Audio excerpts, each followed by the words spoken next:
These people are not celebrities. They're not trained artists. They're not writers, painters, or actors. Even if they write, act, and perform in their own videos, which have millions of followers and an enormous reach into the millions, they are still not even close to celebrities. And even if they're Bruce freaking Campbell, I wouldn't put him on the pedestal that a lot of their viewers seem to put them on. And that's because Bruce Campbell is a god on freaking earth. My experience at ConCon, we were all just hanging out. Some of us, like Ian, were just sitting around being real.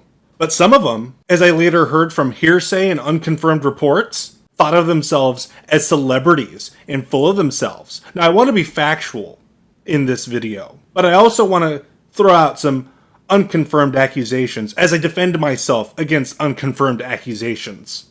Do you honestly think that a big blogger would go to a big blogging convention and only hang out with other big bloggers? You think he would only hang out with his peers? That's ridiculous, bro.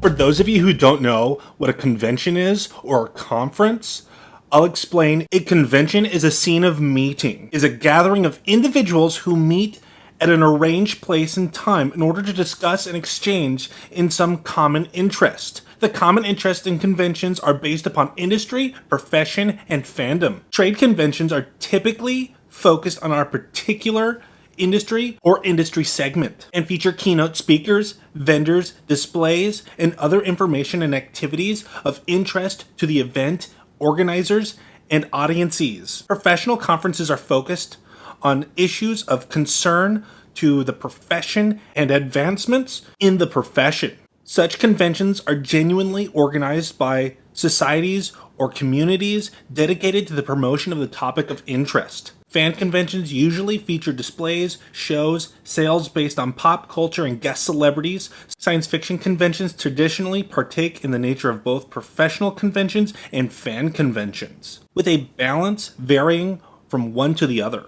Conventions also exist for various hobbies such as gaming and model railroads. Okay, so now let's use an upvote downvote system. If you're angry at me, downvote this video. I don't really care because, you see, downvotes count as an interaction. And even though it's a negative interaction, it's an interaction nevertheless.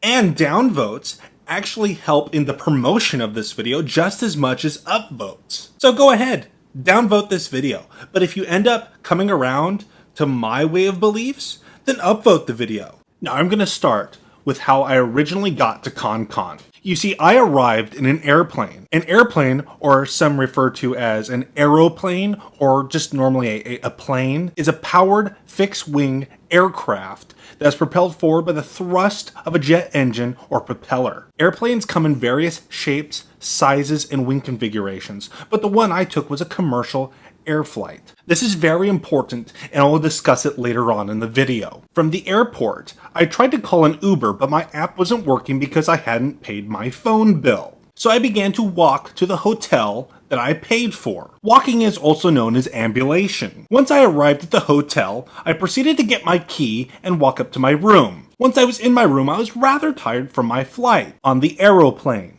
So I proceeded to lay down in the bed. I, however, did not pull down the sheets. I laid on top of them because I wasn't sure if I was going to go out later. I decided not to go out later, but I still remained on top of the sheets. And I began to watch a movie on the cable station that came free with my hotel.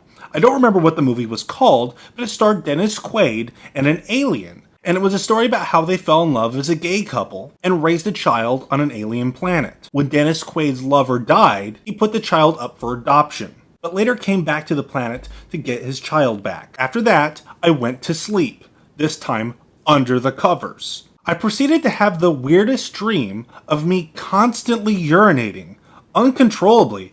I couldn't stop. I was actually self-aware in this dream, worried that I peed on the bed. That'd be entirely embarrassing because this was a hotel and not my own, where I could discreetly discard the sheets and no one would know that I peed in the bed. Pleasantly, I was surprised to find that I had not peed in the bed, but ended up really having to go to the bathroom. After I urinated in my hotel, I proceeded to change my clothes not taking a shower because I still felt clean. I then walked down the hall, pressed the button on the elevator. An elevator is also known as a lift. It's a type of transportation that moves people between floors, levels, decks, buildings, in any kind of structure. Elevators or lifts are generally powered by electric motors that either drive transition cables and a counterweight system, like a hoist, or pump hydraulic fluid to rise the container up and down, like a jack. While in this elevator, I suddenly realized I had forgotten to brush my teeth. I quickly raised my hand to smell my own breath and found that it really wasn't all that bad. Once I got to the ground level, I proceeded to walk to ConCon, where I met up with some very interesting people. Now, none of these people are celebrities. They're not artists, they're not painters, they're not writers, and I don't care if they're Bruce freaking Campbell. They're just people in my eyes, despite their huge, enormous influence. Now I'm going to discuss what I actually did at ConCon. It may seem like excess information, but I assure you it is very, very important. When I first got to ConCon, I walked up to the wrong side of the building, realized that it wasn't an entrance, and had to walk all the way around where I found some YouTubers that I was familiar with. We discussed, took a few pictures, and I gave them some cards that they probably threw away 10 minutes later. I then proceeded to go into the convention, where I walked around from one side of the convention to the other. I then walked into some of the rooms, met some people, walked out of those rooms, and went around. At one point, I became very, very hungry at this convention, so I started to look for a vendor that I could buy some food from. After much searching, I finally found one, and I thought the prices were a tad ridiculous. After walking around for several hours, I decided to go back to the hotel. It's here at the hotel where the drama really begins. You see, I found some YouTubers that I met at the convention that were staying in the very same hotel. I decided to drop off some gifts. They seemed really receptive of these gifts, and they didn't seem to notice that I slipped right into their hotel. It's at this point that they started acting really, really strange. Now, I'm getting falsely accused of things left and right, but I'm going to go out of my way to highly insinuate that these people were on drugs. They kicked me out of their room, and the moment the door closed, I heard an eruption of laughter, and I heard them say horribly mean things about me. Things like, "Who was that? How did they get in our room? Did anyone know that person? Has anyone seen Maniac Cop 2? I was devastated when I heard this. And I assure you that I did not record anyone in my entire stay at ConCon without their permission, except for right now when I decided to record them saying these horribly devastating things. But the drama doesn't stop there. Mundane Matt is telling people that I stole a movie from him. I did not steal a movie from Mundane Matt. I repeat, I did not steal it from him. He loaned me the movie, and I have been actively trying to return it to him forever, even reaching out on Facebook, where he acts like he doesn't know me. Dude, I don't even like the movie you loaned me. Take it back. I don't want it. Quit telling people I stole from you. And there's the other accusation that I was carrying a weapon. I was not telling anyone that I was carrying a weapon. You see, the conversation came up naturally. Someone told me that they weren't allowed onto a plane because they were wearing a spiky belt, and I thought it was interesting to bring up in the conversation that I brought a shotgun aboard the plane. You see, I wanted to see if I could bring a gun onto a plane and not get in trouble.